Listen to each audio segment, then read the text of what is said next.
Hi Milton. இன்னைக்கு நம்ம ஒரு முக்கியமான கொஞ்சம் அதிர்ச்சியான செய்தியை பத்தி தான் பார்க்க போறோம். சமீபத்துல ரஷ்யாவில் நடந்த ஒரு சுனாமியம் அது ஏன் வந்துச்சுன்னு தெரிஞ்சுக்கலாம். ஒருவேளை இந்த செய்தியை நீங்க கேள்விப்பட்டிருக்கலாம். அப்படி இல்லைன்னா இப்பதான் முதல் முறையா கேட்கறீங்கன்னா கண்டிப்பா ஆச்சரியப்படுவீங்க. வாங்க வீடியோக்குள்ள போகலாம். பொதுவா சுனாமின்னு சொன்னாலே நமக்கு ஜப்பான், இந்தோனேஷியாலாம் ஞாபகம் வரும். ஆனா ரஷ்யாலையும் சுனாமி வருமா? அப்படி வந்தா என்ன ஆகும்னு யோசிச்சிருக்கீங்களா? சமீபத்துல அப்படி ஒரு சம்பவம் நடந்திருக்கு. ஜூலை 30 அன்னைக்கு ரஷ்யாவுடைய தூர கிழக்குல இருக்கிற கம்சட்கா தீபகற்பம் பக்கத்துல ஒரு பெரிய நிலநடுக்கம், கிட்டத்தட்ட 8 ரிக்டர் அளவுன்னு சொல்றாங்க.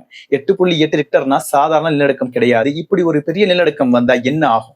உடனே பசிபிக் பெருங்கடலுடைய நிறைய பகுதிகளுக்கு, முக்கியமா ரஷ்யா, ஜப்பான், அமெரிக்காவுடைய அலாஸ்கா, ஹவாய் தீவுகள்னு பல இடங்களுக்கு சுனாமி எச்சரிக்கை கொடுத்திருக்காங்க. மக்கள் மத்தியில ஒரு பெரிய பதட்டம் வந்துச்சு. பயந்த மாதிரியே சுனாமி அலைகள் ரஷ்யாவுடைய குரில் தீவுகள்லையும் ஜப்பானுடைய ஹொக்கைடா கடற்கரை பகுதிகளிலையும் அடிச்சிச்சு.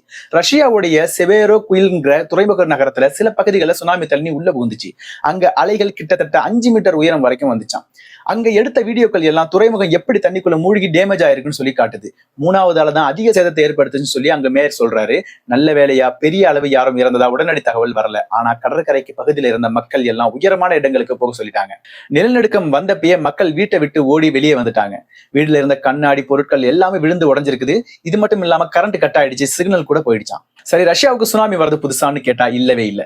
கம்சட்கா தீபகற்பம் பக்கத்துல பூமி தட்டுகள் சந்திக்கிறதால அங்க அடிக்கடி நிலநடுக்கங்கள், சுனாமிகள் வர்றது சாதாரண விஷயம் தான். உதாரணத்துக்கு 1952 வருஷம் கம்சட்கால 9.0 ரிக்டர் அளவு பெரிய நிலநடுக்கம் வந்துச்சு. அப்ப அலைகள் சுமார் 30 அடி உயரம் வரைக்கும் வந்துச்சான். ஆச்சரியமா பெரிய அளவு யாரும் அப்ப சாகலன்னு சொல்றாங்க. இது மட்டும் இல்லாம 1999 வரைக்கும் பல சுனாமிகள் அங்க வந்ததா வரலாறு சொல்லுது. பொதுவா கடல் அடியில வர நிலநடுக்கம், எரிமலை வெடிப்பு, நிலச்சரிவு இதெல்லாம் சுனாமியை உருவாக்குது. 7.0 ரிக்டர் அளவுக்கு மேல ஒரு நிலநடுக்கம் வந்தா சுனாமி வர வாய்ப்பு இருக்குன்னு சொல்றாங்க. 8.0 ரிக்டருக்கு மேல போனா அது ரொம்ப ஆபத்துன்னு சொல்றாங்க. இந்த மாதிரி இயற்கை பேரிடர்கள் நம்ம கட்டுப்பாட்டுல இல்லைன்னாலும் அதை பத்தி தெரிஞ்சுக்கிறது நம்ம ரொம்ப முக்கியம். முன்னெச்சரிக்கையோடு இருக்கிறது, பாதுகாப்பா இருக்கிறது, அரசாங்கத்துடைய அறிவுரைகளை கேட்டு நடக்கிறது, இதுதான் நம்மளை காப்பாத்திக்க ஒரே வழி. நண்பர்களே, இந்த தகவல் உங்களுக்கு பிடிச்சிருக்குன்னு நினைக்கிறேன். இந்த செய்தியை பத்தி நீங்க என்ன நினைக்கிறீங்க? ரஷ்யால சுனாமி வரும் நீங்க எதிர்பார்த்தீங்களா?